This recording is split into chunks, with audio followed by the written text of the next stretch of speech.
might have just been like, "Yo, I love sun." Oh, like he gets his tanning lotion out and everything, and just like gets all lubed up or whatever. I don't know. Oh my god. But oiled up. I don't know. But anyway, so What an interesting movie this is gonna be. wrong James Gunn movie, wrong Oh, James God. Gunn era. Hello and welcome to Cassette Take, where you can eject wherever you want, but please don't forget to rewind. I'm Ethan. I'm Annmarie. And Annmarie. It's March Madness. Oh yeah. Yeah, it's March Madness, even though it's April, and it's not even March Madness with what we're talking about. It's just Cinemacon. Oh yeah, you guys, we were thinking about going to basketball, but then we're like, nah, movies are better. Yes, unless they let us use the Jumbotron to screen them. What? Are you thinking what I'm thinking? Anyway. Oh man, hopeless dreams and all aside. Yes. Cinemacon just happened, and for all you who don't know, Annmarie and I, we have never been to Cinemacon. However, we love to cover Cinemacon from our great Midwestern distance. Yes. So this time around, for all you people who do not know what goes down at Cinemacon, essentially we have our movie theater owners, movie journalists, big people in the industry that go to make this little pilgrimage to Las Vegas, where not only do they gamble with their money, they also gamble with their money. Yeah. With movies. Absolutely. So they basically studios pitch their movies to these movie theater owners to see like, oh yeah, these movies, you're going to want to dedicate all your screens to this movies, have this many showings for this one because my movie's great.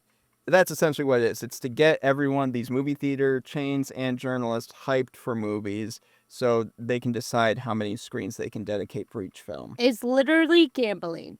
It is, yeah. It's like, we spent this much money on this movie and you better like it and dedicate all your screens to it, no matter what.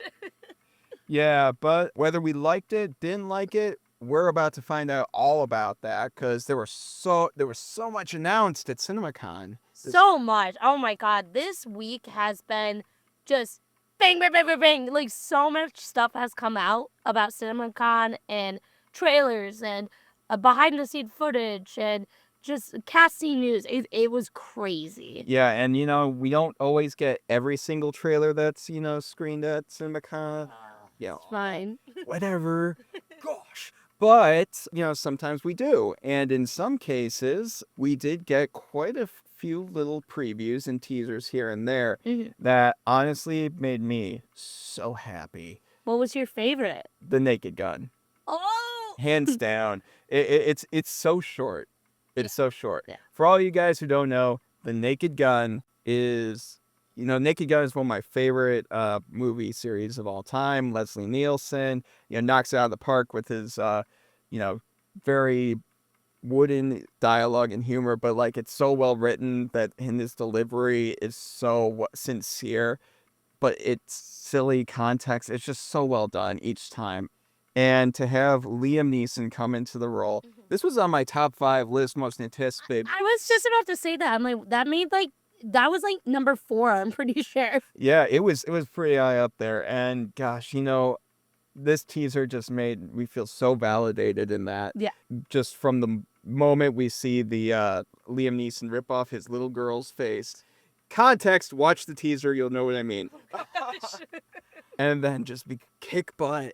And then suddenly you see the O.J. Simpson joke at the end. That, it just really goes to show that they're not going to be afraid to hold back with the humor in this movie. And that's kind of what made those movies so great, is they didn't hold back. It was clever, well written, and they weren't really afraid to get really rile up some people and push the envelope. What when does it come out again? I think August. Is it August one? I think August, yes. That's so excited though. I don't hate me. I haven't seen any of the Naked Guns, so It's okay. I'm very excited though to go see this one because you hyped it so much. And this trailer was a good trailer too, so I'm just really excited for it. Yeah, I mean, and maybe I don't think any of the humor is dated from last time I watched it, but I don't know. we'll see how much they like keep and what will work with audiences nowadays and what won't. But because it's a very different type of comedy than what we were used to, you know. Yeah, and I kind of like that comedy. Like, I just don't like slapstick comedy, so I think this is a little bit different. And so I'm really excited to go see it. And then, of course, like Neeson is just the goat, basically. So it's gonna be a super fun movie to go see. Yes, perfect guy to. Liam Neeson is succeeding Leslie Nielsen, Oh God. and it's so great. It's just the perfect batch of comedy goodness that I've been waiting for such a long time.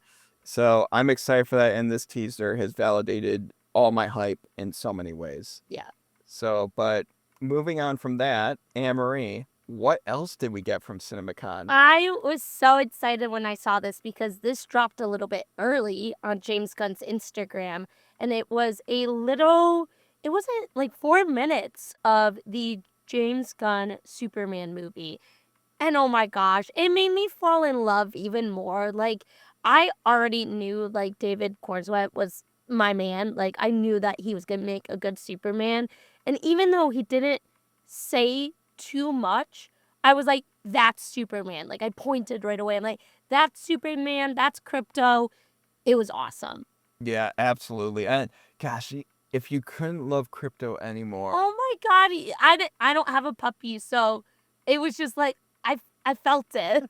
like the fact that they just love to play so much and like give you so much unconditional love that sometimes they don't really think about the fact that you're hurt or injured. Yeah. They're just like, no, play. I love you so much. Oh my Like I want to push my body against your hurt wound, and it's just like it's just so funny. It was so realistic. And the CGI for Crypto was pretty solid too. Yeah, pretty solid. I wouldn't say it's great. I think they might still be working on it. Yeah. I don't know, maybe that is the final. We'll have to see. But yeah, it's sometimes I'm like, oh, that's so good, and then sometimes I'm like, oh, that's straight up a CGI dog. Yeah. I like the Fortress of Solitude too. Like, that was so cool the way it came out of the ice. It just, it reminds you so much of the Christopher Reeves Superman of just that feeling, and I kind of love it because I feel like it is honoring Christopher Reeves, but it's also its own thing. Exactly, yeah. And that's why I liked it from the trailer, the first trailer we got, where it's more of a in tune with that Christopher Reeve style of like a hopeful Superman. And He even says thank you to the robots. Like, yeah, which by the way, let's talk about those robots. Yeah. We were wondering like, oh hey, who is Alan Tudyk going to be playing in this movie? And there were rumors about like Clayface, and I think there's like he still might be playing Clayface in the James Gunn's DC universe.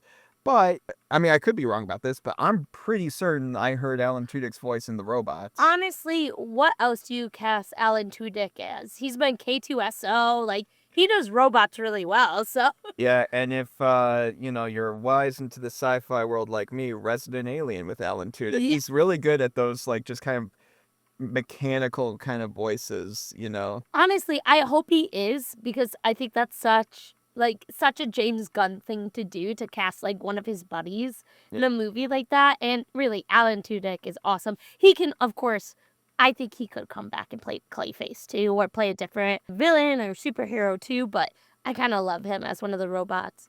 And you also kind of got James Gunn's humor with the robot too, because I think a lot of people were a little bit nervous because a lot of people know James Gunn from Guardians of the Galaxy. Obviously, we know him from like Slither and all those other films that he's done. So I think people were nervous about the comedy aspect. And when Superman goes like, thank you, and the robot goes, you don't have to thank me, sir. I don't have emotions. Like, like, I don't know. Like, for me, it didn't feel forced. It like, I laughed at it. Yeah, exactly. I mean, I don't know. If people sometimes think that, when there's a fictional world, sometimes humor doesn't mesh in. It's like, what's wrong with you? Yeah. Like, seriously, humor makes us human. And if there's a movie without humor, I think everyone should be played by a robot then. Yeah. Because that's just ridiculous. So yeah, it was really nice to see, and it warmed my heart to see all that. And what was really nice was you were bringing up the Fortress of Solitude. I love how it's like kind of malleable a bit, like Yeah. where it's like it shifts and changes, and I don't know, it's just such a cool design. Yeah, and not to like knock on Man of Steel at all. Like I think we both really enjoyed that movie, but it just felt like Superman. Like that was where he was supposed to go. What did you think about him kind of screaming when he was getting like rejuvenated? I know some people were like Superman feeling hurt. I'm like, no, like Yeah, I mean, obviously the man's bleeding. Like he's he's dying. yeah, he's dying at that point, and sometimes when you pour alcohol on a wound, keep in mind a lot of the times when we see him you know, absorbing sun and he's like practically dead flying through space, and like it's like, oh, the sun's on him, and he's absorbing it, it'll come back one day. He's like passed out, he's completely unconscious typically in those moments, Yeah. at least from what I've seen. You may have seen moments in the comics for like an animated show where he might have just been like, yo, I love sun, oh, like he gets his tanning lotion out and everything, and just like gets all lubed up or whatever, I don't know. Oh my god. Oiled up, I don't know, but anyway, so What an interesting movie this is gonna be. wrong James Gunn movie, wrong James Gunn era. He's out of the independent base. but no, it's just like, maybe you see him do that where he's just like, yeah, I'm taking in the sun, and I'm like not getting hurt, or I'm not feeling any pain as my body's changing here, and that's fine. But every time I've seen it, he's been like unconscious, so he wouldn't be really screaming in those moments. Here, I don't know, I've kind of felt fine. Like again, alcohol on a wound, you're healing, and it's just like his skin's growing back and everything as the sun is hitting him straight on. Yeah, honestly, I've kind of felt like those people that complain. I'm like, you're little crybabies that just want Zack Snyder back. Like, come on, you guys. Like, it's just comic booky, and I think that's what we're gonna get with this. It's a very comic booky movie. Yeah, and I mean, think what you will about Zack Snyder's movies. I mean, I have my thoughts on them. You have yours, but like, you don't need to bring down another movie because your universe is brought to an end. It's just like, guys, enjoy what we have. Yeah. Life is so much better than that. I also like the little tag at the end, and we get to hear Nicholas Holt as Lex Luthor. I just really enjoyed that. I think he's gonna be amazing Lex Luthor. He tried out for the Batman, he tried for Superman, and I think he is a better villain overall. So I mean, it's so weird, like that one line of dialogue that he says in that trailer. It really does it does so much, actually, just when you see it without dialogue in the first trailer that we got, a month or so back, it's like, oh, okay, that's what he looks like, and that's fine. But when he's actually talking and he has his cadence about him as well, it's like, oh, dang, that kind of is Lex Luthor. You know what I mean? yeah, I think this trailer or this little spot like just hit every single point for me. I'm like, this is Superman. This is what we're getting. I love it. Yeah, couldn't agree more. Because, I mean, gosh, there was so much talking about with Cinemacon. And we can't hit everything. We cannot. I mean, you go to Cinemacon if you can and catch everything if you are able to. Highly would recommend it from what I hear from people that have gone. But, part of Cinemacon is sometimes full movies are screened. And one of the movies that was fully screened was the new live-action How to Train Your Dragon. And not only was it screened for the first time there, but we also got the announcement after the reactions that we are getting a How to Train Your Dragon 2 live-action. Oh, man. So, okay, I was recently on vacation, and so my voice may sound really raspy, and it's because of this announcement. I swear, I screamed when I saw that How to Train Your Dragon 2 has been announced. That's crazy. Like, people love this movie, and I know a lot of people weren't sure about it being created into a live action, but to even have that much confidence to be like, listen, we're going for a second one, that's insane. Oh, absolutely. I mean, and I'm not sure if it was due to the reactions or if this was already planned. I mean, probably was already planned if they have the graphic logo and everything already there. But, again, you just see these reactions coming out of How to Train Your Dragon, and just everyone's so hyped and like just reacted as if it was so much more than it actually was. And keep in mind, this is Cinemacon reactions. This isn't like, going to an AMC and like pulling someone that obviously liked the movie to the side and be like, "Hey, what'd you think about it? Because we want to get good press on the movie. Here's $20. Get yourself a piece of candy." But Please like it. But, this is, actual movie theater owners that are coming here and watching this movie. So they have to really give a certain amount of discretion when watching it. And so it's really, really nice to see all these people saying like, "Oh my gosh, it was so good. It was exactly what we wanted out of this movie. And we're really excited for other people to see it." And then followed up by that announcement, just like boom, boom, boom. Like it felt like the Costco guys. Boom. I honestly, it just gives me so much more excitement to go see this movie. Like, this movie should have been number one on my list of most anticipated films. I can't believe it. How it makes me be like, I knew this movie was going to be good. How good can it be now? Yeah, and the thing that has me a little worried about it, though, is still that one of the interviews with the director, who, by the way, if you don't know, is still the same director as the original How to Train Your Dragon animated film. Mhm. He had said, like, "Oh, it's essentially a beat for beat, remake of the movie." I don't want that. Yeah, exactly. And that kind of hindered it a bit for me. So to have all these reactions for, people coming out of it, I'm always happy to see people loving movies. I love it and it's great and joy is wonderful.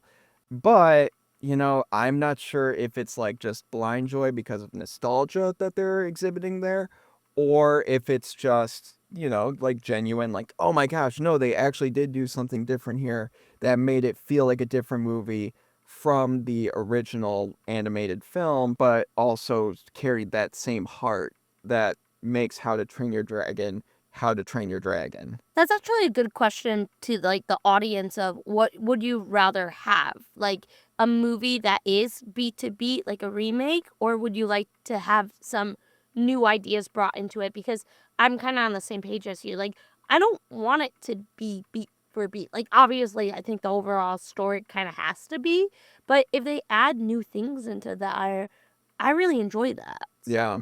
And I mean, it kind of reminds me a bit of like the Cowboy Bebop situation. And say what you will, I know a lot of people hate the live action, and I for one, like I love the original Cowboy Bebop, love it to death, and I know the live action doesn't even touch it.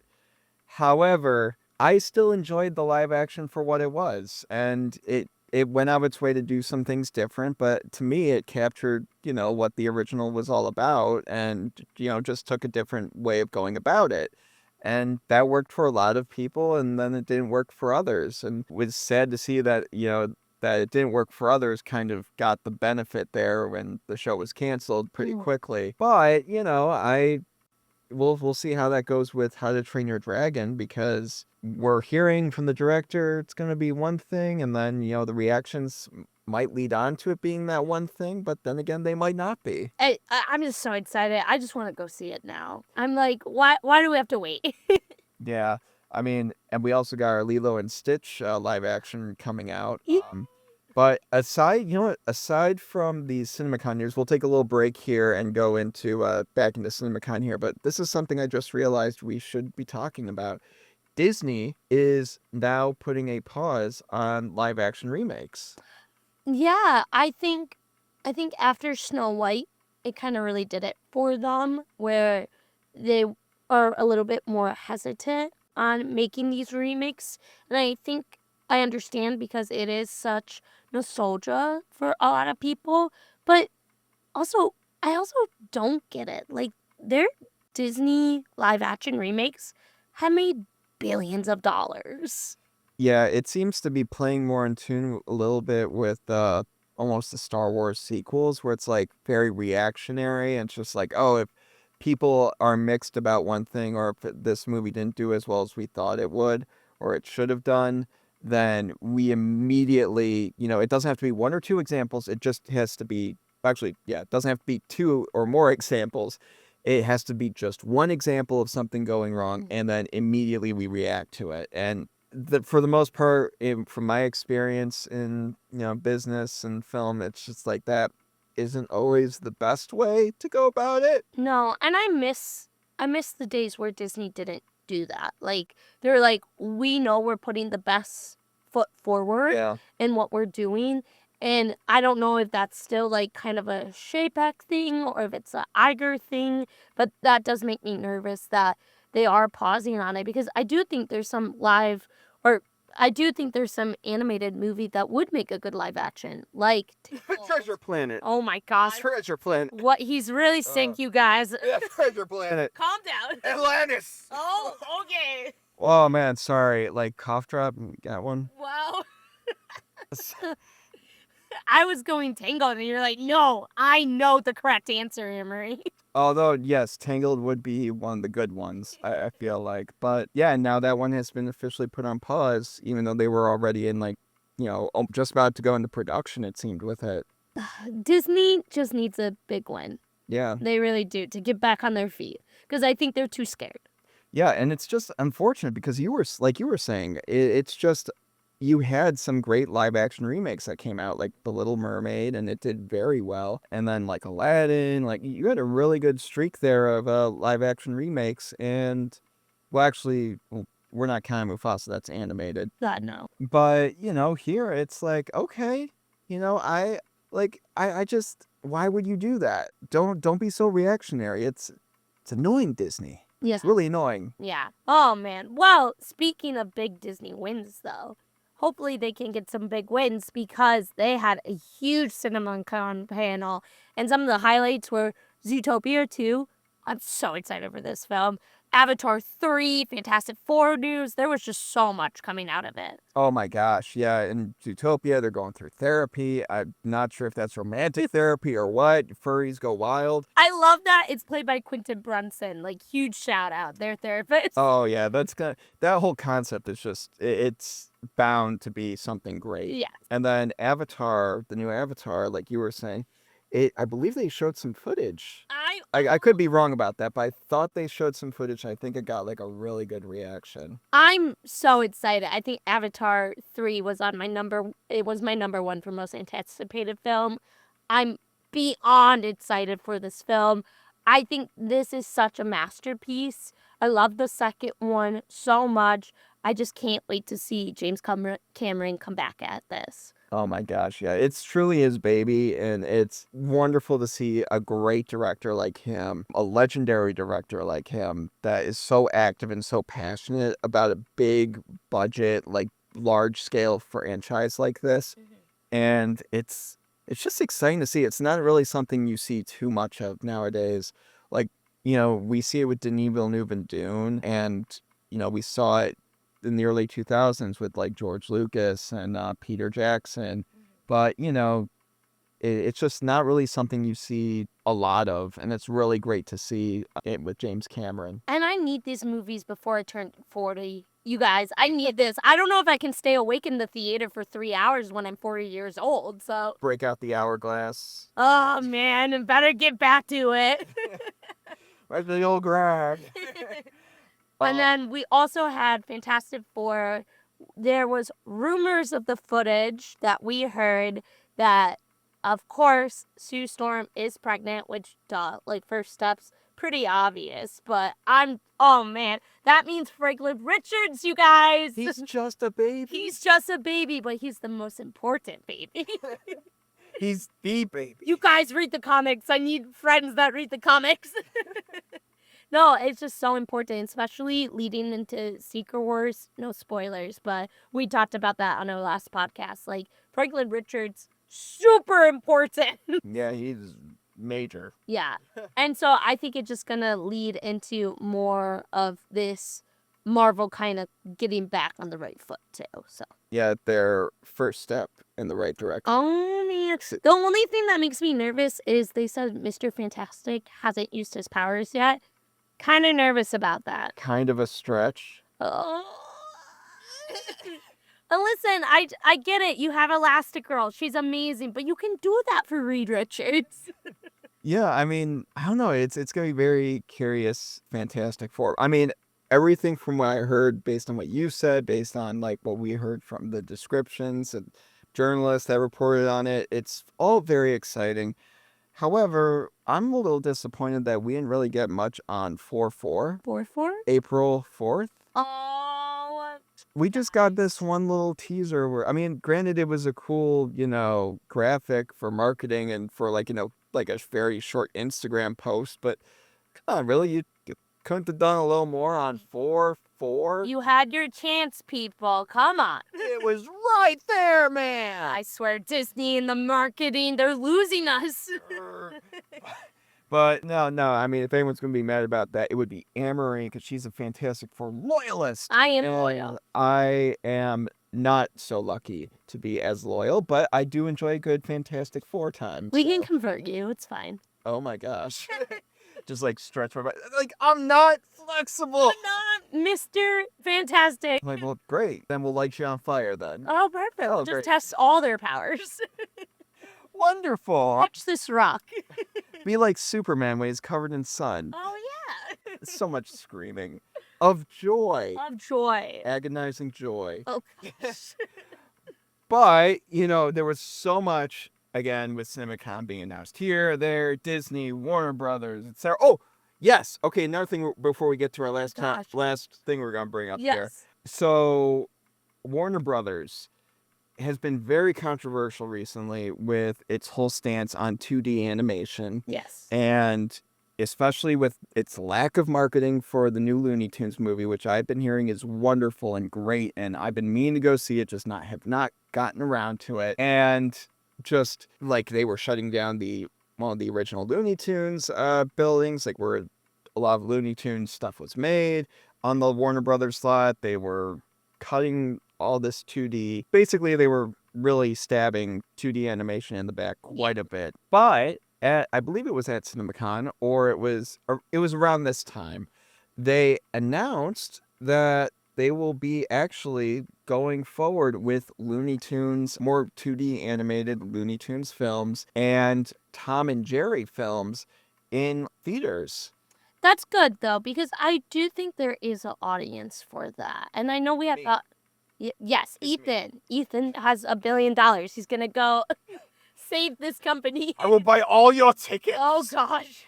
But no, I think there is a audience for this. And I think Warner Brothers, kind of on the same approach to Disney, was a little bit scared about releasing this. But I am happy to hear about it. I do want to go see that movie as well. We should get our tickets. But I think it's something that is only good for that realm of movies, too. Yeah, absolutely. And I mean, not only that, but the Coyote versus Acme situation, that brought so much joy to my heart, where finally we're going to be seeing it. We heard so much about it from people like, oh gosh, why am I blanking on their names? Who are Phil Lord and Chris Miller, who had screened the Acme versus Coyote movie, and just they loved it, and they were wondering why this movie was not being released, and so many other prestigious folk in the industry were saying the same thing. So it's wonderful to see that it's not being solely, isolated to the side as a tax write-off, and it's actually going to be used here as like an actual movie, and we're going to get to go see it at some point. Thank you. Was it Ketchup Productions or Ketchup Entertainment? I think so. Something like that. It's a condiment. Yeah, it's a cat. Never mind, I'm not gonna say that. Don't make that joke. No, I'm not making that joke. No, I needed to bring that up because 2D animation, especially when I have a brother who is very big into specifically 2D animation, it's just wonderful to see this, to their benefit when they've been punched down so often recently. Yeah, absolutely. But with that, Annmarie, what is our final Cinemacon topic of the evening? All right. Ready for controversy. Buckle up. The Tron Ares trailer makes me extremely nervous. I am a huge fan of Tron. I think it's one of those movies that I grew up on. I love Tron Legacy, By the way, everyone, Tron Legacy is actually a sequel to Tron. So go watch the original one too. It's not amazing, but I think it still holds up. And Tron Legacy is awesome. I think it has one of the best CGI of early 2000s. Amazing. So when Tron Ares was announced, I got super excited. And then there was stuff that made me nervous. Jared Leto. But, it's fine. We still move. We still get excited. And I looked at this trailer when it came out. And my first thought was, oh no, this is not good. I think what's so special about Tron is the world of Tron. It is so cool. You get to go inside a video game and it has all these neon colors and all this cool action and the light cycles and everything.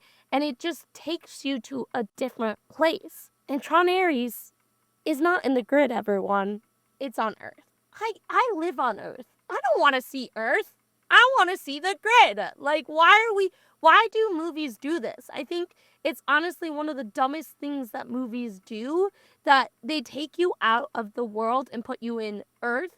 I don't want to see light cycles tear up police cars. I don't want to see the giant U's destroy buildings. Like, I want to go inside the grid. Granted, it's just the first trailer, but it does make me extremely nervous. All right, you ready for a very interesting comparison here? Bring it. The Smurfs. The new Rihanna Smurfs movie. Oh my gosh. And hear me out here. It's the same kind of thing. Like, I mean, just that idea of, and don't worry, I'm not going out of my way to like, hey, go see the Smurfs movie. I'm hyped on Smurfs. I'm snorting like blue, no, it's nothing like that. But no, it's just something I noticed where there's just a lot of people like the Smurfs because they're in the Smurfs, they're in their own world, right? Like it's a peaceful place and like they got getting their shenanigans or whatever. And now they're making another movie where it's just like, oh, they're getting into the real world, like fish out of water, except there's multiple fish in the out of the water, and now it's on Earth. They're coming to our world because humans apparently cannot relate to anything unless you bring it to Earth. Just like, why? No, we don't need everything to be in the modern context. Like, we are smart enough as viewers to be like, hey, this is a different world, and we can relate to characters because characters go through similar things, not exactly the same thing, but similar situations that we all do. Same thing with Tron, probably. I've never seen a Tron movie. I know. Run me over with the motorcycle laser blade lights. Yeah, light cycle blade. There you go. But like, it kind of sticks out to me that like it's harkening back to that whole style of, oh, we need people to relate to this, so we need to remind them that Earth exists and we need to go back to Earth because everything goes back to Earth. And it's just kind of like, really? It just makes me nervous too because I feel like so much can go wrong with it. And Tron is all about like these computer simulations. And I can just see the main character, Jared Leto, being in a relationship with a human or trying to connect and then making a dumb joke. Like, that's what I can see. That's my fear. Obviously, do not want this movie to be bad. I hope for the best. I hope for Jared Leto's best. I hope for the whole cast the best. But I just get nervous because I don't want to see a funny Tron movie. I want to see like what we got in Tron Legacy, like those light cycles, those battles with the rings. Like, that was the coolest part of entering that world. And I guess I can understand maybe they're like, oh, we did that world before. Let's bring it back to our world. But I think it's been like 15 years since Tron Legacy. So it's been a while. And not everyone knows Tron. So I think you could bring such a cool world and people could fall in love with it. Yeah, I mean, myself included, I would love to fall in love with a new franchise, a new series that that's beloved to so many people. And I hope that's the case here. I'm not sure if it will be. I love the aesthetic of when they are like in that, like the red and black grid or whatever. So cool. What if the grid takes over Earth and we don't really see much of Earth? It's just like a gridded version of Earth. I think that would be kind of a way to compensate for it. Yeah, and it might be heading in that way. I just don't want this to be cheesy, and that's what I get nervous about when you have, they're called programs, enter real world. I just feel like they're gonna act inhuman, and I don't need that. I feel like it's just dumbing it down for the audience where it simply doesn't need to be that way. Right. And I mean, you know better than I about that. You're more familiar with that franchise than I. But what I do know is, a soundtrack for a movie of that aesthetic, or a score, I should say, it needs to be accompanied by, a really techno kind of like big beats, synthesizers. And no one does that better than Nine Inch Nails. Trent Reznor, Atticus Ross, and the gang are coming back. Oh, man. Yeah, I heard them in Challengers, and they're coming back with the rest of their crew to do some Tron areas. So no matter how good or bad this movie is, we're going to be listening to that score afterwards. Oh, absolutely. I still listen to the Tron Legacy score. Yeah, so I mean, it's going to be one heck of a ride. Yeah. I would say so. Like, if you told me that, like, no, that's not Tron thing, and like, I would be so confused. You called them motorcycles earlier. My God, light cycles. Gosh, again, I can kind of see that now. It's like someone calling it a light sword. Oh my gosh. Don't get me started. In Star Wars or something like that. But yeah, I don't know. Oh, who knows? Maybe I'll fall in love with this whole franchise. I don't know. hope so. We'll see. I'll try to catch up on the Tron movies before that one comes out. Annmarie will hold me to that. Oh, yes. But in the meanwhile, guys, that was Cinemacon. There was so much that happened. And of course, we're not able to cover it all. But we would love to know, no matter what, your thoughts on this. Are you excited for a lot of the projects that are coming out? Are you excited for the reactions that you were hearing from some of the screenings? What made you the most excited? Again, even the stuff that we didn't even get to mention maybe made your day like so much better. We want to know, and maybe we missed something too, like that we didn't even pick up, whether we covered it or not. We didn't even pick it up. We don't know. No matter what, we want to hear your takes on our tapes in those comments down below. And with that, Annmarie, I think that about does it today. That does it. Yeah, I mean, it's been a crazy week with Cinemacon, March Madness, etc. But we got a whole nother spring load of movies here coming next few months. Get ready, everyone. You're going to see so many reviews from us. It's going to be crazy. Let's go. But with that, guys, thank you so much for joining us on this episode of Cassette Take. We hope you enjoyed. And don't forget to like, subscribe. Let us know your takes on our tapes in the comments down below. So comment there.